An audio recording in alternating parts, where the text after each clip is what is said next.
Last class में हमने पढ़ा था method of preparation, physical properties and chemical properties of amines.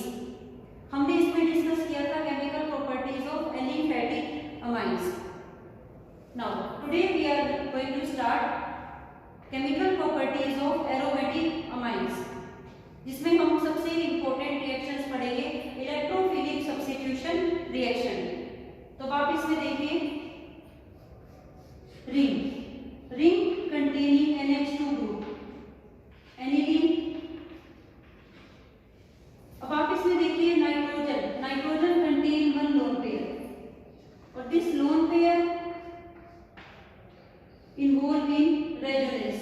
Loan pair accepted by the ring due to plus R effect. Resonance stabilizes, electron donate towards ring. Nitrogen carry positive charge, ring carry negative charge.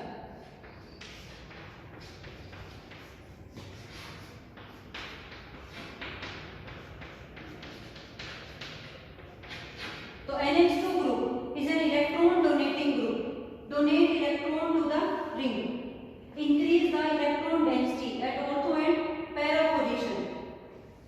तो NH2 group जो होगा बेटा ये क्या हो गया? Highly activating group. Activating group towards electrophilic substitution reaction. इतना ज्यादा हाईली रिएक्टिव ग्रुप है कि अगर आप कोई भी रिएक्शन कराओगे सब्स्टिट्यूशन रिएक्शन तो all ortho and para position पे आपका ग्रुप जो है वो सब्स्टिट्यूट हो जाएगा, ग्रुप ऐड हो जाएगा। तो अगर आपको ठीक है, जैसे आप देखिए अगर फर्स्ट रिएक्शन से स्टार्ट करते हैं halogenation, NH2 plus bromine AlCl3, anhydroClCl3 ArBr3 FeBr3 Br. So NH2 group is a highly activating group. It gives 2,4,6 tribromoaniline. और ऑर्थो एंड पैरा पोजीशन पे आपका ब्रोमीन जो है वो आपका सब्स्टिट्यूट हो जाएगा। अगर आपको मोनो सब्स्टिट्यूटेड प्रोडक्ट बनाने हैं एनिलीन के साथ, सिर्फ आप ये चाहते हैं कि ऑर्थो पोजीशन पे या पैरा पोजीशन पे ब्रोमीन ऐड हो, तब आपको इस रिएक्शन को, इसकी एक्टिवेशन को थोड़ा सा इसकी डिक्रीज करना पड़ेगा। इस चीज को कहेंगे प्रोटेक्शन ऑफ एमाइनो ग्रुप। इसकी एक्टिविटी को थोड़ा सा हम डिक्रीज करेंगे बाय एसिटाइलेशन। तो वो मेथड आप देखिए क्या करेंगे,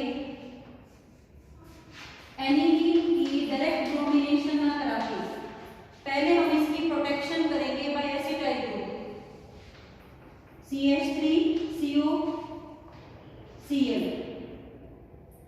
अगर हम इसको ऐड करें और एसिटिक एनहाइड्राइड भी ले सकते हैं, तो H is replaced by acetyl group NH3 double bond O CH3। इस स्टेप से हमने क्या किया बेटा, प्रोटेक्शन ऑफ एमिनो ग्रुप, और इसकी थोड़ी सी एक्टिवेशन को डिक्रीज किया है, स्पीड को थोड़ा सा कंट्रोल किया है बाय एसिटाइलेशन। अगर हम डायरेक्ट ब्रोमिनेशन कराएंगे तो आपको ट्राई सब्स्टिट्यूटेड ब्रोमो प्रोडक्ट मिलेगा। अगर आपको मोनो सब्स्टिट्यूटेड प्रोडक्ट चाहिए तो पहले एनिलीन की प्रोटेक्शन करनी पड़ेगी बाय एसिटाइल ग्रुप। ऐसा क्योंकि आप ये देखिए जब हम H को रिप्लेस करते हैं एसिटाइल ग्रुप से, lone pair of nitrogen involves in resonance with carbonyl group, तो थोड़ा सा रिंग को डोनेट करने की टेंडेंसी इसकी डिक्रीज हो जाती है, जिसकी वजह से रिएक्शन थोड़ी कंट्रोल हो जाएगी, स्पीड रिएक्शन की कंट्रोल हो जाएगी। अब इसके बाद आप ब्रोमिनेशन कराएंगे तो आपको ऑर्थो और पैरा प्रोडक्ट ही मिलेगा, ऑर्थो ब्रोमीन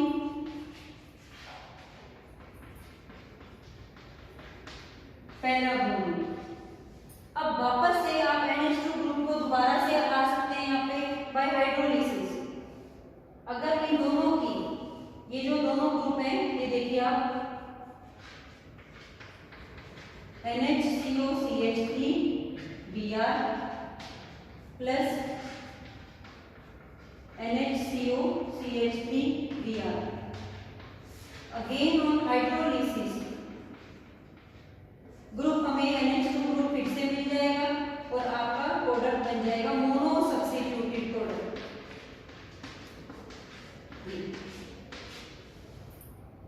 तो this is known as protection of amino group by acetyl group.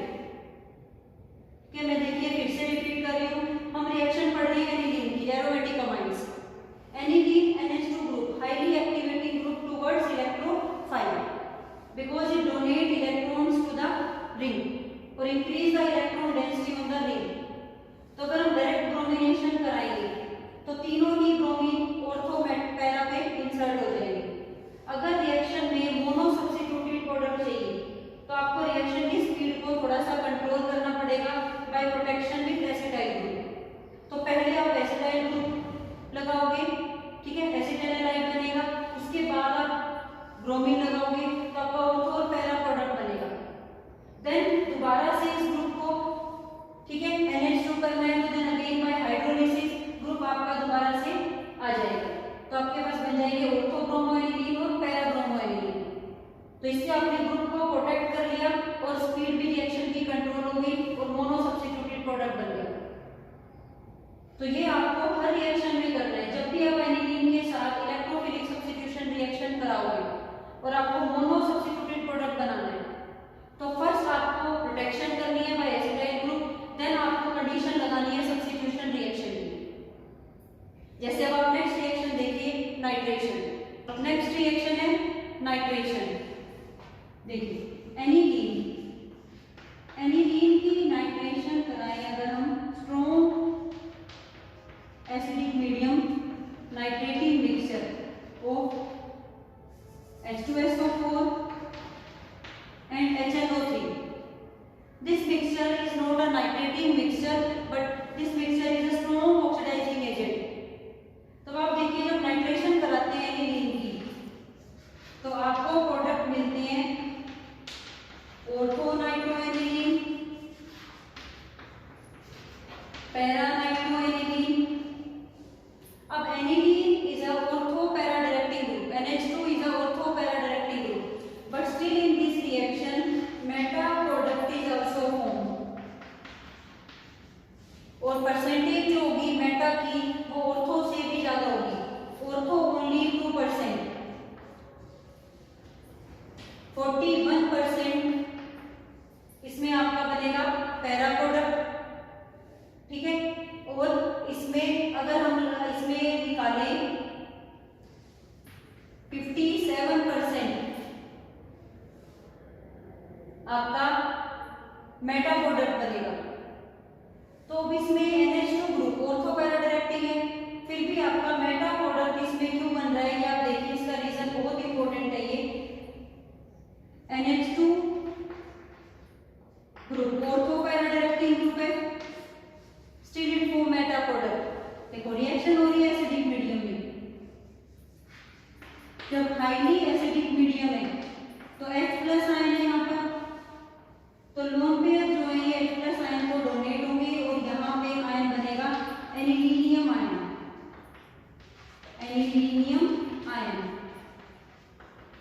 Anilinium ion is a Meta directing group. Anilinium ion कैसा ग्रुप है? Meta directing group. That's why in this reaction Meta product also form. देखिए reaction हो रही है highly acidic medium में तो loan पे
show नहीं करता।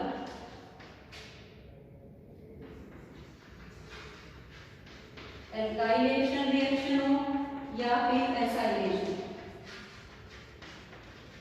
ये रिएक्शन एनिलीन शो नहीं करता। प्रिकॉशन भी काफी इंपॉर्टेंट है।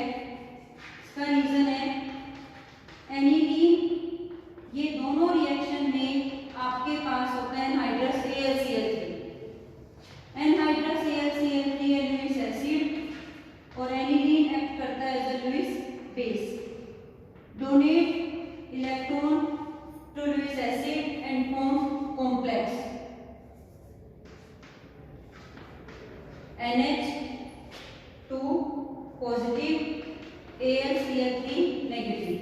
Due to formation of this complex, electrophilic substitution reaction not occurs. कि highly deactivating group हो गया ये, तो जो being a Lewis acid lone pair जो है AlCl3 एक्सेप्ट कर लेता है और यहाँ पे कॉम्प्लेक्स बन जाता है जिसकी वजह से दोनों रिएक्शन नहीं हो पाती। तो NAD not undergo Friedel-Crafts reaction, ये क्वेश्चन भी आपको करना है, काफी इंपॉर्टेंट है। तो ये आपकी रिएक्शन हो गई एरोमेटिक अमाइंस की इलेक्ट्रोफिलिक सब्स्टिट्यूशन रिएक्शंस। तो यहाँ तक अब आपने कंप्लीट डिटेल पढ़ ली बेटा, कंप्लीट डिटेल ऑफ अमाइंस। ये चैप्टर आपका कंप्लीट होता है, इसमें आपको यहीं तक करना है। इसमें जो सबसे मोस्ट इंपॉर्टेंट है वो डिस्टिंग्विश बिटवीन प्राइमरी, सेकेंडरी और टर्शियरी अमाइंस, और जो निमिंग रिएक्शन मैंने आपको कराई है, Gabriel phthalimide reaction, carbylamine reaction, Hinsberg test, Hofmann bromamide reaction, ये इस चैप्टर की मोस्ट इंपोर्टेंट रिएक्शन है। और इस चैप्टर से आपका एक रीजनिंग बेस्ड क्वेश्चन वो भी आता है जिसमें आपके रीजंस पूछे जाते हैं, बेसिक स्ट्रेंथ का रीजन पूछे या फिर आपको केमिकल प्रॉपर्टीज के बेस पे कोई भी क्वेश्चन पूछे। तो ये आपका लास्ट यूनिट थी ऑर्गेनिक केमिस्ट्री की, जिसमें हमने डिटेल पढ़ी अमाइंस की, नाइट्रोजन चैप्टर्स की। अब हम इस यूनिट में कुछ क्वेश्चंस करें। अगर मैं आपको कुछ क्वेश्चंस रिवाइज कराऊं तो वो आप देखिए किस तरह से आप उन्हें सॉल्व करेंगे। हाँ जी, तो फर्स्ट क्वेश्चन है आपका बेस्ड ऑन फिजिकल प्रॉपर्टीज और बेसिक स्ट्रेंथ। तो ये कुछ मॉलिक्यूल्स हैं, इन्हें आपको अरेंज करना है इन प्रॉपर्टीज में। तो सबसे पहले आप देखिए आपके पास है CH3 होल थ्राइस N, तो ये टर्शियरी अमाइन है। CH3 whole twice NH secondary amine, CH3NH2 primary amine, और ये आपका अमोनिया। इंक्रीजिंग बेसिक स्ट्रेंथ, तो इसमें आपको मैंने पढ़ाया था more is the number of electron donating group, more will be the basic strength.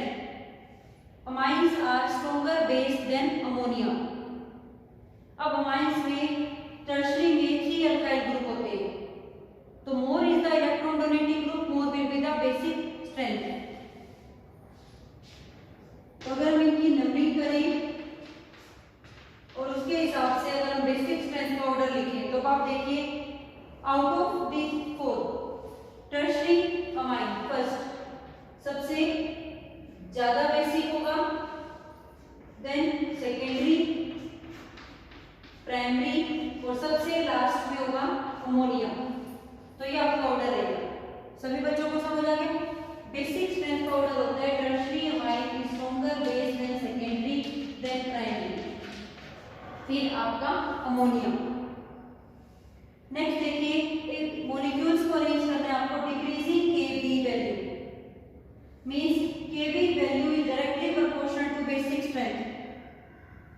more will be the basic strength, more will be the Kb value, less will be the basic strength, less will be the Kb value।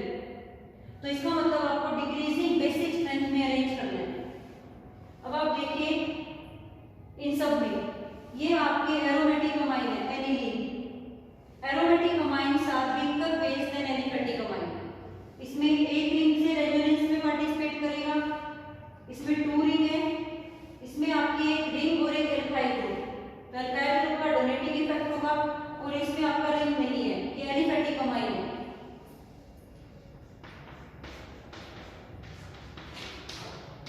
तो सबसे ज्यादा आपका basic strength होगा aliphatic amines का। उसके बाद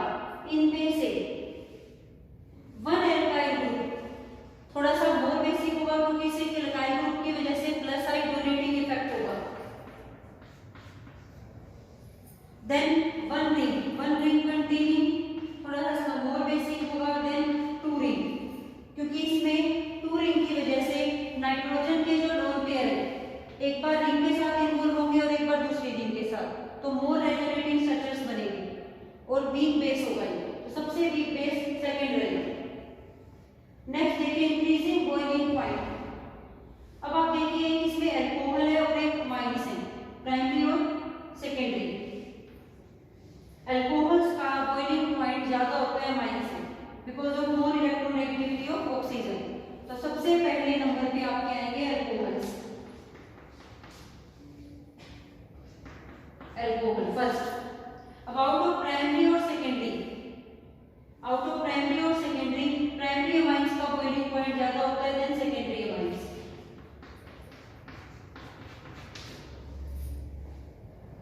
ठीक है स्टूडेंट्स, तो ये आपका ऑर्डर हो गया। अब है इंक्रीजिंग सोल्युबिलिटी। सोल्युबिलिटी की बात करें तो हम देखेंगे extent of hydrogen bonding by amides. Primary के पास हाइड्रोजन ज्यादा है, more is the number of hydrogen, more will be the extent of hydrogen bonding. तो सबसे ज्यादा सोल्युबिलिटी इसमें किसकी होगी? Third, primary, then second secondary और एरोमेटिक अमाइड्स में because of large ring part they are insoluble in water, तो सबसे लीस्ट सोल्युबल होगा एनिलीन, एरोमेटिक अमाइड्स। तो इस तरह से आपको ये ऑर्डर्स जो है बहुत इंपॉर्टेंट है, ये आपको अच्छे से समझने हैं और फिर ये क्वेश्चंस करने हैं। आपके एनसीईआरटी एक्सरसाइज में भी ये क्वेश्चन गिवन है, अरेंज द फॉलोइंग, तो वो भी आपको बहुत अच्छे से प्रैक्टिस करना है, प्रॉपर्टीज को अच्छे से रिवाइज करना है। अब आप नेक्स्ट क्वेश्चन देखिए, आपके पास क्वेश्चन है complete the reaction, give the structures of A B and C. तो आप इसमें बहुत ध्यान से देखना है कि कंडीशन आपकी क्या लिखी हुई है पे और आपका प्रोडक्ट जो होगा वो क्या बनेगा। तो आप फर्स्ट देखिए CH3CH2I और कंडीशन है NaCN। अब आपको पता है हेलोजन्स में कैरेक्टरिस्टिक रिएक्शन है न्यूक्लियोफिलिक सब्स्टिट्यूशन रिएक्शन, तो I रिप्लेस बाय CN, तो A क्या होगा? CH3CH2CN। ठीक है, अब आप देखिए next condition B, partial hydrolysis, cyanide और पार्शियल हाइड्रोलिसिस फॉर्म अमाइड। तो आपको 3 कार्बन वाला अमाइड बनाना है। ये रिएक्शन है एसेंट ऑफ सीरीज। जब आपने आयोडीन को CN से रिप्लेस किया तो एक कार्बन सीरीज में ऐड हो गया, बढ़ गया थ्रू साइनाइड, प्रोपेन नाइट्राइड, तो इसीलिए 3 कार्बन वाला अमाइड बनेगा आपको propane amide. Then reaction with, ये आपका हो गया बी। अब आप देखिए C, NaOH Br2 amide on reaction with Br2 base, Hofmann bromamide reaction, 1 carbon less, आपका क्या बनेगा? Primary amides. तो ये आपके प्रोडक्ट हो गए A, B एंड C। तो इस तरह से आपको ट्रेस करना है। First iodine replace by CN, ascent of series, carbon series में बढ़ गया तो 3 कार्बन वाला आपका अमाइड, साइनाइड की पार्शियल हाइड्रोलिसिस से अमाइड बनते हैं, कंप्लीट हाइड्रोलिसिस से carboxylic acid, then amide by Hofmann bromamide reaction form amines 1 carbon less. ये कंडीशन है बेटा होफमैन ब्रोमामाइड रिएक्शन की।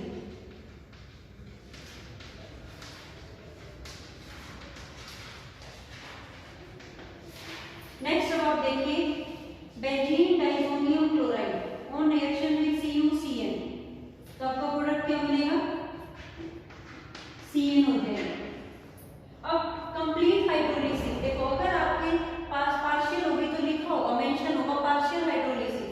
अगर सिंपल वाटर H+ साइन लिखा है तो कंप्लीट हाइड्रोलिसिस, तो B एसिड बन जाएगा। Then reaction with ammonia further by heating form amide, तो आपका प्रोडक्ट बनेगा बेंज अमाइड। नेक्स्ट देखिए nitro, iron plus presence of HCl reducing agent, nitro group on reduction form amino group NH2 group, NaNO2 HCl 0 to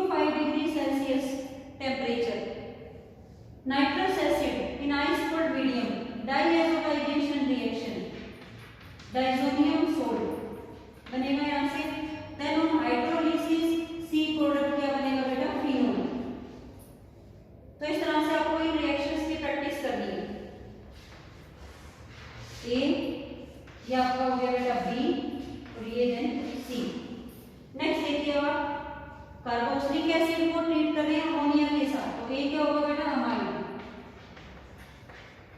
then condition है NaOBr, ये reactant B आपको ध्यान रखना है, ये एजेंट बी आपका हॉफमैन ब्रोमाइड रिएक्शन का ये दोनों कंबाइन करते हैं और आपका रिएजेंट बनता है NaOBr। तो इस कंडीशन में आपको यहाँ पर क्या बनेगा, amine, 1 carbon less. Aliphatic amines on reaction with nitrous acid form alcohols and evolve N2 gas. तो यहाँ पे आपका प्रोडक्ट बनेगा एल्कोहल। ये सभी रिएक्शन आपकी एनसीईआरटी एक्सरसाइज में बहुत इंपॉर्टेंट है। इस टाइप का क्वेश्चन आपका एग्जाम में एक आता है, तो आपको ट्रेस करने होते हैं product A B C, without naming, सिर्फ आपको स्ट्रक्चर्स बनानी होती है इसमें। तो अगर आपकी रिएक्शंस की प्रैक्टिस अगर आपकी है तो ये बिल्कुल सिंपल क्वेश्चन होता है, आप बड़ी आसानी से कर सकते हैं। तो लास्ट रिएक्शन में देखो रिपीट कर रही हूँ, ये वाला जो रिएक्शन है ध्यान रखना, NaOBr हॉफमैन ब्रोमाइड रिएक्शन है, 1 कार्बन लेस वाला अमाइन बनता है। अगर यहाँ पे लिथियम एल्यूमिनियम हाइड्राइड होता तो सेम कार्बन जितने अमाइड में होते हैं उतना ही अमाइन मिलता। और aliphatic Amin on reaction with nitrous acid form alcohols and evolve nitrogen gas. तो यहाँ आपका प्रोडक्ट बनेगा एल्कोहल। तो समझ आ गया? तो ये इस टाइप के क्वेश्चंस और जो नेमिंग रिएक्शन है इस चैप्टर में वो, और distinguish between pair of compounds. Hinsberg reagent आप यूज कर सकते हो, कपलिंग रिएक्शन, कार्बाइल टेस्ट जो कि यूज होता है only for primary amines, both aliphatic और aromatic amines give carbylamine test. Secondary और टर्शियरी अमाइंस ये टेस्ट नहीं शो करते। तो इस तरह से जितने भी बेटा आपके एनसीईआरटी एक्सरसाइज और इंडेक्स क्वेश्चन है वहां से आपको कंप्लीट ऑर्गेनिक वो सभी अच्छे से रिवाइज कर दिए, वो सभी क्वेश्चन सभी यूनिट्स के मोस्ट इंपोर्टेंट क्वेश्चंस हैं। तो एनसीईआरटी बुक से आपको ऑर्गेनिक को कवर करना है। तो आज हम यहाँ पे इस क्लास में इतना ही करेंगे। नेक्स्ट क्लास में हम अपनी लास्ट यूनिट जो है हमारे सिलेबस की बायोमोलिक्यूल्स उसे हम स्टार्ट करेंगे।